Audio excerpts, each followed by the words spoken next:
Bienvenidos y bienvenidas a En Profundidad.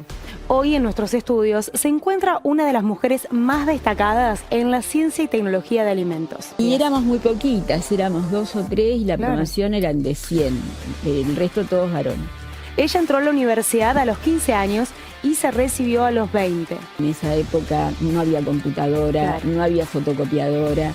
Cuando yo me recibí no había calculadora, hacíamos todo con regla de cálculo. Durante su carrera diseñó alimentos más sanos, lideró investigaciones que descontaminaron aguas y formó generaciones enteras de profesionales. A mí me gusta la docencia, tratar de compartir lo que sé, pero también reconozco que hay que darles lugar a las nuevas generaciones. Su carrera se ha centrado en la ingeniería de alimentos, la biotecnología y la sostenibilidad ambiental. Nadie trabaja solo, siempre trabajamos en equipo. Hay mucha ciencia detrás de todo esto, no es solo prueba y error. Es la primera mujer en formar parte de distintas academias de ingeniería. Tiene 50 años de docencia y es de nuestra universidad. Un país avanza en base a la ciencia y la tecnología. Si no es un país dependiente y no es un lujo, es una necesidad. Hoy, en nuestro programa de En Profundidad, Noemí Saristi. Un placer que estés aquí con nosotros en el canal de la universidad. Bueno, muchas gracias por la invitación. Bueno, tenemos un programa entero para hablar sobre tu trayectoria y vamos a arrancar justamente por ahí. ¿Cómo nació tu vocación? ¿Cómo nació el interés por la ingeniería química? Bueno, en realidad siempre me gustaron las matemáticas, la física, la química. No sabía bien qué carrera elegir y mirando así los distintos programas, ingeniería química me pareció una carrera interesante, considerando que era en ese momento una carrera nueva. Yo decidí en el año 65 y la primer promoción de ingenieros químicos fue en el 60, así que era una carrera relativamente nueva, pero se abría todo un panorama de las ciencias químicas, del petróleo, y la verdad que era muy interesante. Y después de todos estos años, la volvería a elegir. O sea que la verdad que es una hermosa carrera y hoy en día tiene muchas más derivaciones, digamos, en el área biológica. No solo en la industria petroquímica, que es como inicialmente surgió. Así que me gustaba y la verdad que no me arrepiento de haberla seguido. Pero ¿cómo fue, si recordás, cuando elegiste esa carrera, porque era muy nueva, como vos decís, si tenés algún recuerdo de la infancia que hayas dicho, bueno, es por acá? Porque vamos a recordar también de que vos ingresaste a la universidad a los 15 años. Sí, o sea, terminaste el colegio antes. Contanos cómo fue ese proceso y momento de tu vida. Bueno, yo iba a la escuela anexa, pero como sabía leer y escribir lo del jardín de infantes, entonces mi mamá me hizo dar examen libre y ya después ya no pude seguir en la anexa. Pasé a la escuela de provincia de mi barrio, que es la escuela número 11, Florentino Ameguino, donde hice toda la primaria. Después seguí el Normal 2, me gustaba siempre la docencia, así que hice el magisterio.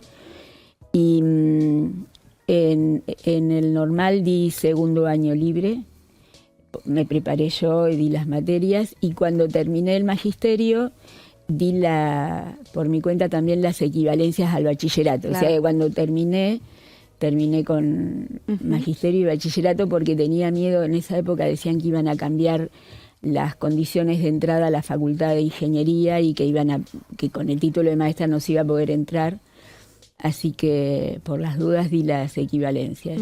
Y ahí las equivalencias eran, además de idiomas, toda la parte científica, digamos, química, física, y siempre me gustaron. Siempre fui muy curiosa y me gustaba mucho mirar los libros, deducir ecuaciones. O sea, siempre tuve inclinación muy estudiosa también. Sí. También fui abanderada en el colegio. Bueno, destacada, estudiante destacada, vamos a decir. No es muy estudiosa, pero inquieta. Inquieta. Sí. sí, sí. ¿Y cómo fue entrar a la universidad siendo tan jovencita? También en una carrera donde las mujeres Sí, no eran éramos muy pocas. habitual, ¿no? Que transiten por esas Y áreas. éramos muy poquitas, éramos 2 o 3 y la Claro. promoción eran de 100, el resto todos varones. Era una carrera que antes le elegían ingeniería, le elegían más los varones. Pero nada, yo me adapté muy bien, tenía muy buenos compañeros. En segundo año me puse de novia con un compañero, así que hicimos toda la carrera juntos. Y bueno, después apenas nos recibimos juntos. En el año 71 Ujú. y nos casamos en el año 72 en marzo. Nos recibimos en noviembre y ya en marzo nos casamos. Toda una Y vida. todavía seguimos juntos con tres hijos, una mujer y 2 varones Ujú. y 4 nietos ya grandes. Así que bueno, y es un gran compañero de toda mi vida. Si bien los dos somos ingenieros químicos, Claro. hacemos tareas distintas. Yo me dediqué a la docencia y a la investigación y él se dedicó a la parte privada, en la parte de control automático de procesos. Mira. Así que, bueno, nos hemos ido complementando y siempre me apoyó en toda la actividad. Y yo creo que es fundamental, porque la mujer tiene un rol en la casa, que los chicos, Exacto. la responsabilidad de la casa, y uno necesita el apoyo Ujú. del esposo. Bueno, mi esposo trabajó 15 años, apenas nos casamos, en Buenos Aires, así que Iba y iba y venía. venía, pero yo me hacía cargo de los chicos, tuvimos 3 chicos, Ujú. y las cosas de la casa. Antes tampoco, cuando uno tenía chicos en el CONICET, no había licencias. Eso por ese camino iba Sí. a irle, que siempre el lugar de la mujer en el ámbito científico fue más difícil, ¿no? Sí, que fue que más para los complicado. hombres, y décadas atrás mucho más que seguramente Sí, ahora, ¿no? sí, sí. ¿Cómo lo viviste? Con mucha ayuda de tu compañero también, Sí. pero ¿cómo era el ámbito laboral o el esfuerzo que tenías que poner, ¿no? En esa Extra. época poníamos mucho esfuerzo porque, ya te digo, como becaria CONICET, yo terminé de cursar la carrera de ingeniería y me recibí muy joven, tenía 20 años, y a los 21 ya empecé como becaria del CONICET en el Departamento de Ingeniería Química de la Facultad de Ingeniería de la Universidad de La Plata. Yo soy ingeniera química. Después hice un posgrado de la UEA y el doctorado en química, porque no había doctorado en ingeniería en Claro. esa época. Hice el doctorado en ciencias químicas en la Universidad de Buenos Aires. Y bueno, por ejemplo, el CONICET no daba licencia a los becarios. Y bueno, yo era becaria cuando tuve mi primera hija y fue complicadísimo porque no teníamos ni periodo de lactancia ni nada, o sea que había que correr, ir y volver. Y en esa época los becarios cumplían 9 horas por día, eran 45 horas semanales. Así que era una locura, Ujú. pero bueno, Pero lo hay sorteaste. que sobrevivir. Pasó el tiempo Sí, sí. y bueno, y pudiste criar a 3 tuvimos hijos. 3 chicos y separados, como antes recomendaban. Decían que había que esperar 3 años. Bueno, se llevan más o menos entre 3 y 4 años Está bien. los chicos para que ya dejaran los pañales para poder Y volver a arrancar. volver a arrancar. Así que, pero bien, Bueno. contenta. Noemí, dijiste la palabra docencia, que fue algo que también te marca a vos y te define, ¿no? Son 50 años de docencia. Sí, sí. Contanos cómo fue esa experiencia, qué es lo más rico que te dejó y qué es lo que aprendiste de tus estudiantes. Bueno, yo empecé como ayudante alumno, después ayudante diplomado, hice todo, jefe de trabajos prácticos, a veces ad honorem, a veces rentado.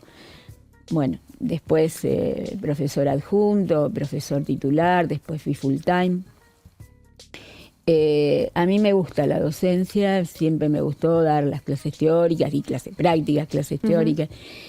Y tanto es así que cuando me jubilé, que bueno, lo traté de extender lo más posible porque siempre me gustó seguir en actividad, de hecho sigo en actividad, aunque ad honorem.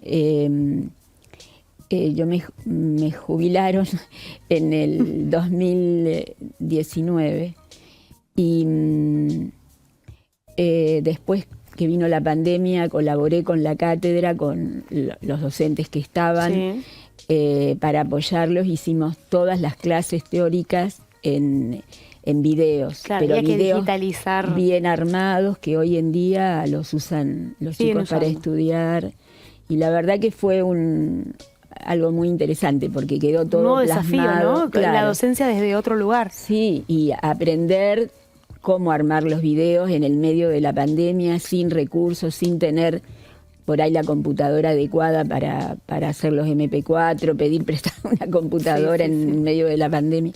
Pero resultaron muy, muy buenos y los chicos los siguen usando. Y hasta hoy en día doy clases de consulta virtuales. Te siguen buscando, seguramente. Sí, o sea, a mí me gusta tratar de compartir lo que sé, pero también reconozco que hay que darles lugar a las nuevas generaciones y trato de estar a un costado y que los profesores que ahora están en la carrera desarrollen sus actividades, ¿no? Trato de no molestar. No, pero contribuyo. Pero además algo que caracteriza a toda la universidad es que es una universidad de vanguardia, es una universidad que no se queda con solamente los estudios primarios, sino que la incorporación de la tecnología la van distribuyendo en las distintas áreas. Y bueno, y es algo que vos también trabajaste, ¿no? La tecnología de los alimentos. Contanos las principales líneas de investigación en las cuales vos estuviste desarrollando y formando un montón de investigadores e investigadoras también. No, simplemente comentarte que, bueno, también doy cursos de posgrado con la modalidad virtual, tanto acá como en el exterior y en el INTI, por ejemplo. Sí, es tecnología que llegó para quedarse y eso que está buenísimo. buenísimo. Es sumamente útil. Digamos que es lo más positivo, lo único positivo que vi en ese aspecto en la época de la pandemia, que nos obligó a ayornarnos en esto. La accesibilidad, ¿no? El tratar de, hoy en día, tesis, reuniones, todo se hacen online, se ahorra un montón de dinero y mucho tiempo, mismo en el CONICET, que uno está en comisiones y que antes había que viajar de todo el país y se reunían en Buenos Aires y quedarse a dormir. Hoy en día se hace todo online, por lo menos en nuestra comisión trabajamos desde la pandemia, yo estuve en una hasta el año pasado, y muy bien. La verdad que se aprovecha un montón el tiempo y es una tecnología que hay que saber aprovecharla. Con respecto a la actividad de investigación, bueno, yo me inicié en el Departamento de Ingeniería Química en un tema que era bien de sistemas dispersos, cómo se transfiere materia de burbujas a líquidos en columnas de destilación, que es un equipo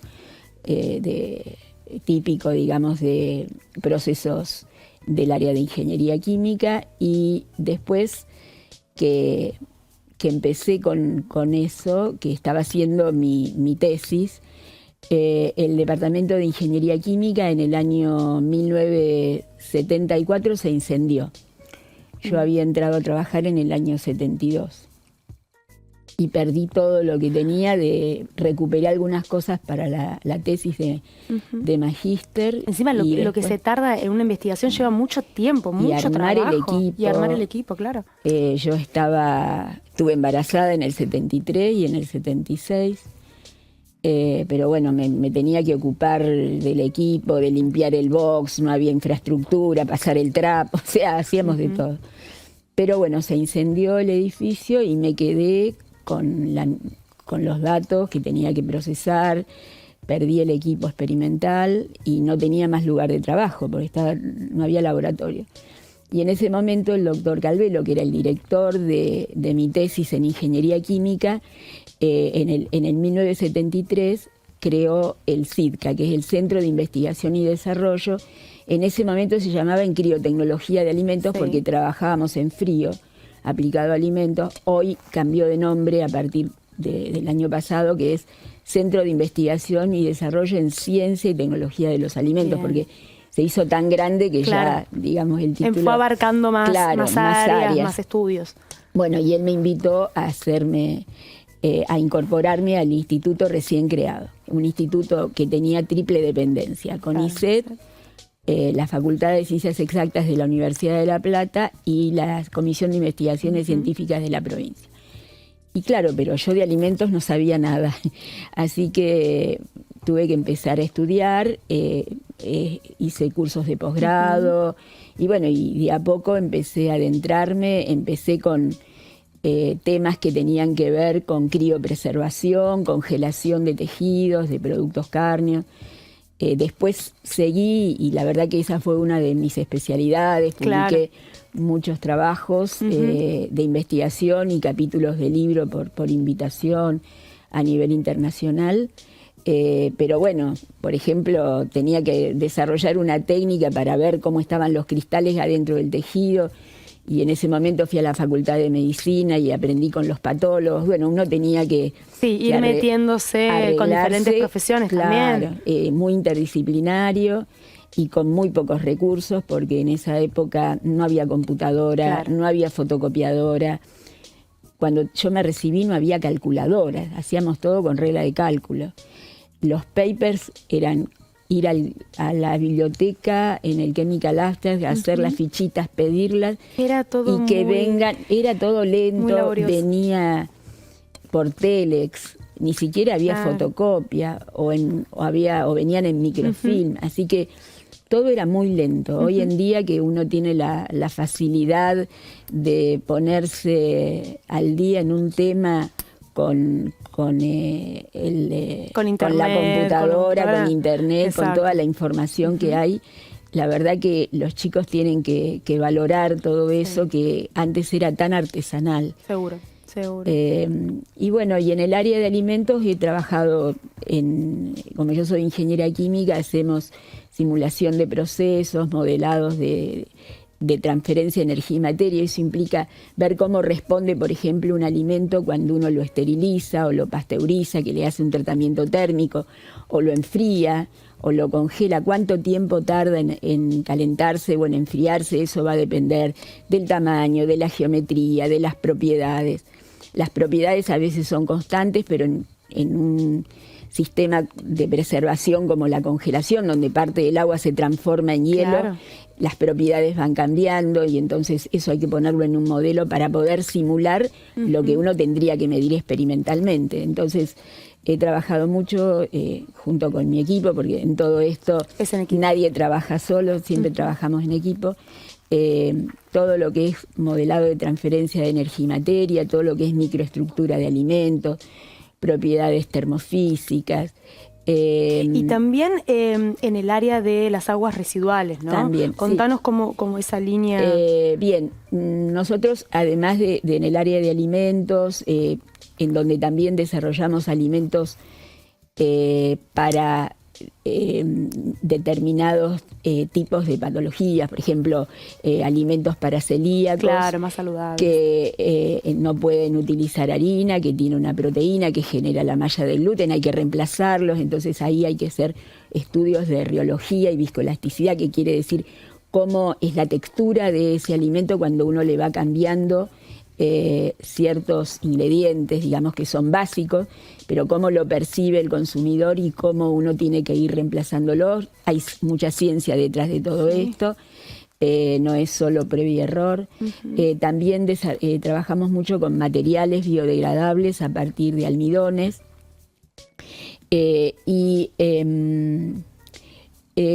Una de las cosas en las cuales también trabajamos es en criopreservación de material biológico. Por ejemplo, cuando uno quiere conservar o semillas o material genético congelado, que se usa nitrógeno líquido, también cómo congelar para que vitrifique, para que sea bien rápida la congelación y no se pierda viabilidad.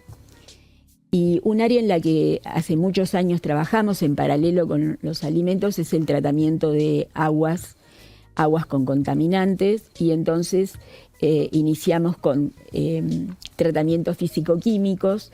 Por ejemplo, si un agua tiene una emulsión a base de petróleo, que son aguas comunes que se generan en la industria del petróleo y uno la quiere clarificar. Hay técnicas físico-químicas, ¿no es cierto? Entonces, esas gotitas que están dispersas, hay que aglomerarlas mediante cargas opuestas, algún sistema físico-químico en donde primero se aglomeran y después decantan. Entonces, trabajamos con reactivos químicos, pero que son naturales y biodegradables, y aprovechando residuos de la industria. Por ejemplo, de la industria pesquera quedan los caparazones de los crustáceos. Nosotros trabajamos con un grupo de la Patagonia, de la provincia de Chubut, en Puerto Madryn, es el CEMPAT, y una ingeniera pesquera vino a trabajar conmigo. Trabajamos con crustáceos, con desarrollo de nuevas especies de cangrejos, digamos, que eran ahí poco conocidos, pero bueno, desarrollamos toda la tecnología para... Con los desechos, estamos hablando de los desechos. Primero con el cangrejo entero, que era cómo sacar la carne y exportarla, y cómo congelarla, y se desarrolló toda la tecnología. Después nos quedaron los residuos, y de ahí obtuvimos quitina y quitosano, que se obtiene de distintas fuentes. Y el quitosano tiene una característica que tiene cargas positivas, muchas cargas positivas, por eso se dice que es un polielectrolito catiónico, o sea, tiene muchas cargas positivas. Entonces, cuando uno trata algún producto que tiene cargas negativas, entonces por neutralización de cargas, entonces se coagula, digamos, y precipita. Entonces uno puede clarificar el agua. Entonces, hicimos varios trabajos con tratamientos físico-químicos con este tipo de productos naturales, y también desarrollo de reactores de tratamiento biológico, o sea, flora microbiana que usa como sustrato, como alimento, los desechos, aguas ricas en productos carbonáceos que contaminarían los cursos de agua. Bueno, primero pasan por un tratamiento biológico y hay que modelar todo eso, ver con qué velocidad los microorganismos consumen, en condiciones aerobias, etc. Y una de las áreas, digamos, en donde ahora continuamos fuertemente trabajando es justamente el aprovechamiento de residuos de la industria. No solamente trabajamos con residuos de la industria pesquera, sino también con la industria avícola. Obtenemos queratina, que es una proteína, y de ahí, bueno, se generó un material que es como una esponja que capta, absorbe, ¿no? que capta petróleo, por derrames ejemplo. de petróleo, pero ahora, bueno, lo estamos usando también, funcionalizando para tratamiento de aguas con arsénico, con cromo. Lo hicimos con quitosano. Tuvimos contacto con una empresa también que produce quitosano en la provincia. Tuvimos proyectos de vinculación tecnológica.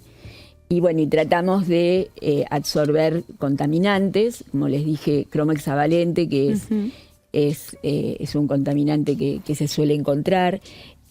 Arsénico también desarrollamos a partir del quitosano funcionalizado, con hierro, y tratar de absorber ese arsénico que aparece en las aguas, en las napas. Porque el arsénico es un contaminante natural que se ha producido en la era cuaternaria por acción de volcanes y eso. De hecho, bueno, en Pipinas, la Universidad de La Plata instaló una planta potabilizadora porque hay mucho, se detectó mucho arsénico en el agua. Y hay mucho en la provincia de Buenos Aires, pero también hay en la zona de Santiago del Estero con niveles mucho más altos que los permitidos. Así que el tema de aguas está muy ligado a alimentos, y si uno no tiene un agua potable, digamos, tampoco puede obtener buenos alimentos. Así que trabajamos en conjunto en alimentos, además también con técnicas no tradicionales, además de todas las tradicionales, tratamientos como el uso de ozono, el uso de luz ultravioleta. O se llaman tratamientos no térmicos, o sea, Bien. lo térmico es o calentar o Claro. enfriar, y estos son otras técnicas, altas presiones que se usan en el resto del mundo, si bien es una técnica bastante costosa, pero bueno, acá con el INTA trabajamos en conjunto en esas técnicas. Noemí, todo esto que nos estás contando, todos estos desarrollos que se vienen realizando hace muchísimo tiempo, dejan un montón de reflexiones y se me abren como distintas puertas para hablar sobre distintos temas. Uno, la importancia de la colaboración, ¿no?, interinstitucional también, Sí. científico. Esto que vos mencionabas, que trabajan con investigadores del sur o con investigadores del INTA. ¿Qué importancia Sí. en mantener esas relaciones y sobre todo, bueno, Sí, la sinergia que la se logra. sinergia.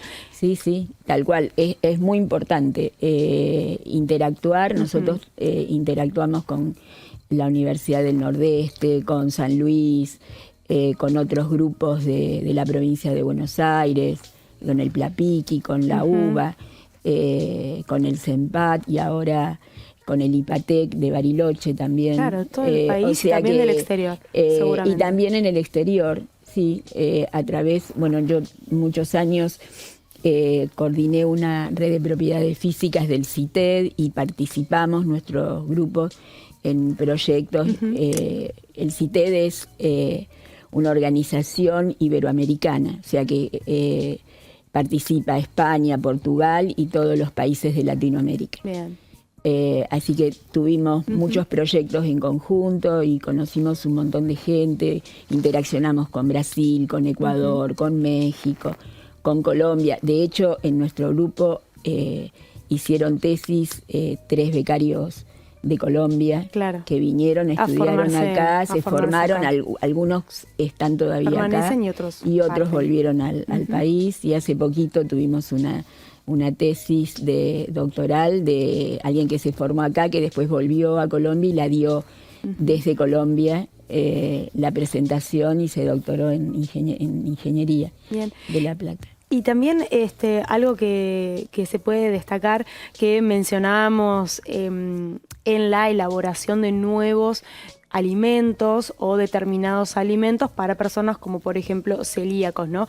Esto que la gente por ahí, uno va, agarra una bolsita de galletitas del súper o de la dietética, todo nace acá. Todo nace en la universidad, todo nace en los laboratorios para justamente investigar las propiedades que tienen que tener los alimentos, ¿no es cierto? Sí, sí. Hay mucho de que se hace artesanal, pero detrás de todo esto, si uno lo quiere desarrollar de forma seria y transferirlo de forma seria, tiene que haber conocimiento. Nosotros trabajamos mucho con el reemplazo de grasas animales por grasas vegetales o aceites vegetales, y eso para lograr la misma estructura hay que hacer estudios de viscoelasticidad, de biología. Es un campo muy interesante donde se sigue avanzando, pero hay que tener en cuenta que cuando empezamos la ingeniería de alimentos, que es la especialidad en la cual yo me inicié, estaba muy poco desarrollada en Argentina y recién en el mundo. Ahora ya hay muchas universidades que dan la carrera de ingeniero en alimentos, etcétera, pero cuando nosotros nos iniciamos en el CIDCA, alimentos era un posgrado, porque no se daba en las carreras de grado. Después se empezó a generar una carrera de ingeniería en alimentos. Nosotros en La Plata nunca quisimos hacer la carrera de ingeniería en alimentos, mantuvimos la ingeniería química, y lo que hicimos en la Facultad de Ingeniería es hacer especializaciones o una serie de asignaturas que podían redondear los conceptos básicos del área de alimentos o del área de medio ambiente. Bien. No quisimos restringir el título, porque el ingeniero químico tiene incumbencias muy amplias, y si nosotros le restringimos hacia alimentos o hacia medio ambiente, por ahí queda más acotado. Pero sí le íbamos dando optativas en las cuales se podía orientar al área de alimentos o al área de medio ambiente. Bien, pero rescato esto que vos mencionabas hace un ratito nomás, que está muy relacionado el área de medio ambiente con el área de alimentos, es fundamental. No se puede considerar una sin la otra. Sí, lo interesante de todo esto es que entra a jugar mucho la parte biológica, que por ahí en las carreras iniciales de ingeniería química no estaban tan contempladas, era muy poca la formación en el área biológica. Ahora sí, porque digamos, ingeniería química puede derivar en el área de biotecnología, en el área de medio ambiente, en reactores biológicos, y bueno, uno se tiene que ir también formando y viendo en qué área uno puede aplicar los conceptos de ingeniería química en otras disciplinas, que era un poco lo que yo me había propuesto cuando comencé a trabajar en alimentos. Sí. Hay un tema que ahora es bastante polémico, que me gustaría saber tu opinión, que es sobre las carnes que se producen en los laboratorios, las carnes cultivadas, ¿no? ¿Cómo? Algunos dicen que eso no es carne, otros dicen que tienen las mismas propiedades que la carne. ¿Cómo nos podés explicar el tema como para interiorizarnos un poquito más y saber? Es un tema bastante polémico y que tiene también sus pros y sus contras, ¿no? Se hace cultivo de tejidos, con lo cual, digamos, células animales se están usando. Se extraen del animal una célula y eso se trabaja en el laboratorio. Eso se trabaja y se desarrollan. Todavía yo diría que no es una técnica tan madura como para llevarla a la parte industrial. Yo creo que todavía tiene que recorrer un camino. Pero bueno, siempre los que no quieren comer carne tienen posibilidad de comer proteínas vegetales y que son muy buenas, ¿no? Complementando con el hierro que sea necesario. Pero bueno, como todo son innovaciones y hay que ver, digamos, cómo los consumidores, los costos también. Claro. No, porque dicen que la contaminación es mucho menor, también está el tema de los animales, de las vacas. Sí, de no hacerlos sufrir, etcétera. Pero bueno, no es un tema en el que... Yo no comería, yo comería... sí, por eso, por si nada, uno, yo, tiene, si uno ahora... tiene problemas de que no quiere consumir los animales... está la opción de ser vegetariano. Sí, pero esto está en estudio, ¿no? Está como... Sí, está y hay, es como lo que sería el futuro de los alimentos, generarlos en el laboratorio pero bueno, todavía hay que analizarlo un poco el tema. Bien. Noemí, antes nos contabas de tus inicios en lo que es las carreras de investigación y lo duro que era ese momento. ¿Cómo lo ves ahora? ¿Cómo lo ves ahora? En relación a también, bueno, por ahí un poco el contexto que estamos viviendo y los tiempos que implican para los proyectos científicos. Esto de que se necesita tiempo para que los avances científicos sean de calidad y estén... sobre todo se necesita financiación, ¿no es cierto? Y los equipos necesitan financiación. Hoy en día estamos pasando por un momento bastante difícil, supongo que coyuntural, hasta que el país mejore en su macroeconomía, etcétera, pero el problema es que los equipos con los cuales se cuentan ya están casi obsoletos y hoy en día no se reparan los equipos, hay que comprar equipos nuevos cuando se rompen, son costos altísimos, hablamos de $50.000, $60.000, el más económico, de ahí para arriba, y hoy en día para poder publicar, no te olvides que en la carrera del investigador del CONICET, por ejemplo, a uno lo miden, la métrica es en la cantidad de publicaciones de alto impacto en revistas internacionales. Entonces, hoy en día para competir, si uno no tiene el equipamiento, la tecnología, es muy difícil. Sumado a eso, las revistas, antes uno publicaba en revistas y no pagaba, pero ahora las revistas te cobran para publicar. Lo que es el Open Access, que está tan de moda, hacen que uno tenga que pagar $2.000 por artículo. Nosotros no tenemos presupuesto para pagar, digamos, la publicación así. Entonces mandamos a revistas súper competitivas, de alto nivel, que tienen un pequeño cupo que no se paga, pero el resto es pagado. Entonces es muy difícil competir. Por ejemplo, China inunda de artículos, son muchos y están trabajando muy bien. Y realmente tienen mucho equipamiento y tienen una manera de trabajar en equipo en donde uno mide una cosa de súper alto nivel, el otro en otro laboratorio, claro, y arman un paper de gran calidad. Y nosotros no tenemos equipos para competir. Se hace difícil porque al no haber financiación no tenemos para comprar ni reactivos, ni equipos, ni podemos pagar publicaciones, aunque sean en revistas muy buenas. Yo soy editora en jefe de una revista inglesa en la cual no puedo publicar porque yo no puedo pagar lo que cobran. Exacto. Entonces hago todo el trabajo ad honorem, digamos, y no está en nuestros presupuestos poder pagar un artículo $2.000 o $3.000. Ni pensar, porque eso es todo el presupuesto que uno tiene para trabajar durante todo el año. Es muy difícil trabajar de esta manera y yo creo que un país avanza en base a la ciencia y la tecnología. Si no es un país dependiente y no es un lujo, es una necesidad. La financiación de la ciencia y la tecnología tiene que ser una política de Estado, independientemente del gobierno que esté en ese momento, porque si no se discontinúa, y formar gente tarda más de 10 años. Y que después de formarlo se vaya al exterior y lo aprovechen otros países, es la verdad muy triste. Entonces uno tiene que formar la gente y tratar de que acá crezca, desarrolle, porque se necesita conocimiento no solamente para hacer nuevos temas, sino si uno quiere comprar tecnología, también tiene que saber para poder entender qué es lo que está comprando. Entonces, ahora estamos en una época de crisis. Yo espero y tengo esperanza de que cuando el país se acomode en todo lo que es la macroeconomía, la micro, y volvamos a tener presupuestos razonables para poder investigar, volvamos a crecer. Sí, sobre todo Noemí, porque es un riesgo lo que se está corriendo ahora, de pérdida, más que todo de capital humano. Exacto.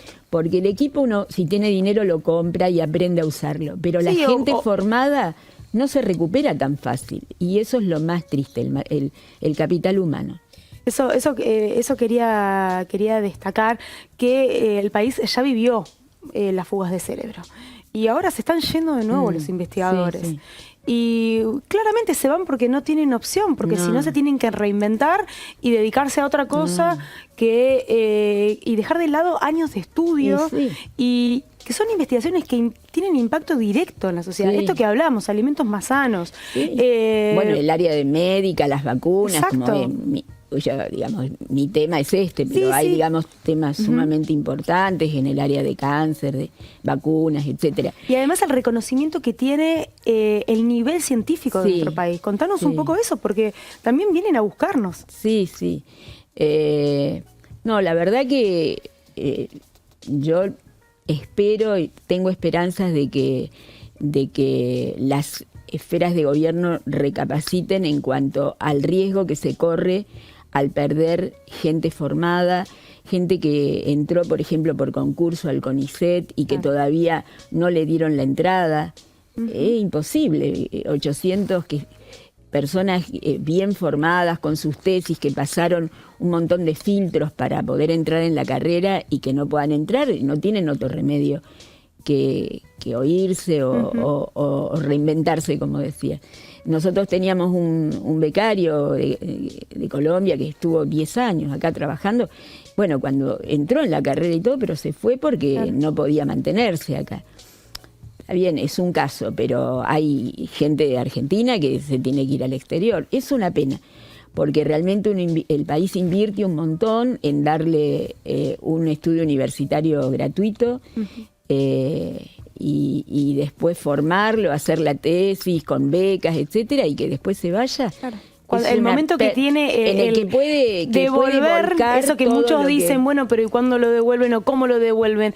Pero si el país no sigue dando las posibilidades, las oportunidades van a ir a otro lado, una cuestión lógica. O sea, es imposible que la industria privada financie cosas, salvo temas muy puntuales que le interesa, pero digamos, no va a financiar ni ciencias básicas, ni temas que son propios del país. Nosotros hacemos transferencia al sector productivo, pero cuesta un montón de trabajo también adaptarse a lo que quiere la industria y por ahí no es el tema que es lo último. Que no es redituable para ellos, ¿no? Claro, entonces, digamos, uno no puede suplantar lo que es la financiación de proyectos que vienen del Estado con todo financiación privada.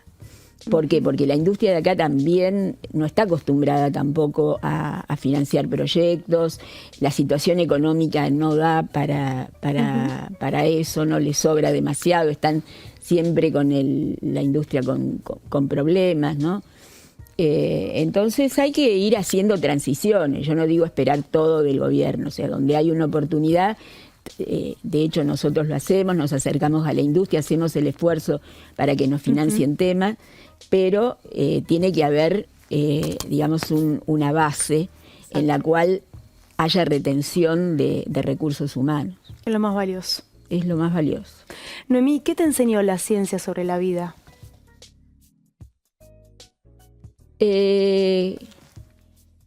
Trabajar con seriedad, ser muy responsable de todos los datos, mucha dedicación, no sábado, no domingo, cuando a veces había que terminar trabajos o proyectos. Ser sólido en lo que uno investiga, escribe, publica y tener esa seriedad para poder después hacer transferencia. Es decir, nosotros siempre trabajamos sobre temas que tengan aplicación en la sociedad. Y ante todo, ser estudioso, ser responsable y después aprender bien del tema para poder trasladarlo y poder transferirlo al sector productivo, en nuestro caso.